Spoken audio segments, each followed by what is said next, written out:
მიუვალობის გამო ვერ უზრუნველყოფდა, ასე ვთქვათ, ეფექტიან მართვას. მთელი 20-იანი წლები მაგალითად, როგორც სვანეთი, ისევე ხევსურეთი და ერთიანი ნაწილი იყო ფაქტობრივად ნახევრად კონტროლს მიღმა.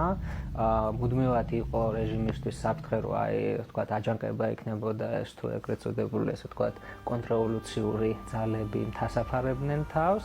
და პლუს ამას უკვე 30-იანი წლების საზღვარზე, როცა კოლექტივიზაციის კამპანია იწყება, მთაში ძალიან გაჭირდა ამისი გატარება. რეჟიმმა ჩათვალა, რომ სჯობს ეს, ასე ვთქვათ, ნაკლებად ინტეგრირებული, მიუვალი მთაში არსებული კომპაქტური დასახლებები, სადაც ვერ ხერხდება აქტიურად საკუთარი პოლიტიკის გატარება, იძლებით უკვე მექანიკურად ჩამოიყვანოს ბარში, დაგსაქსოს, მიამაგროს ესე ხელოვნურად ახალ პროექტებს, როგორც იყო თქვა სამგორის ველის ათვისება, შირაქის, ასე ვთქვათ, ზონების განვითარება, ძალიან ესე ძალაზე ორიენტირებულად ჩატარდა ეს კამპანიები და ადმინისტრირება საკმაოდ მოიკოჭლებდა და საბოლოო ჯამში ვერც ის სამეურნეო ეფექტის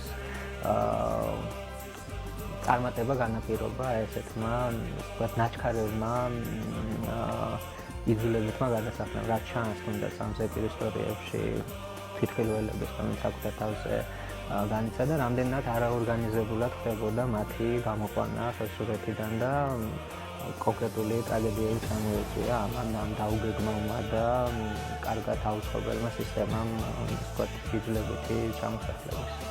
ბოლო რეისი დავტოვეთ ჩამომხმარი ხორცი, ძვლები, ყველი, ერბო, თუ რამე იყო ზამთრის ზაპასი, საჭმელი, ხო? ის ბოლომდე დატოვეს და ბოლოს ამაიღეს იქნას ხენჯური.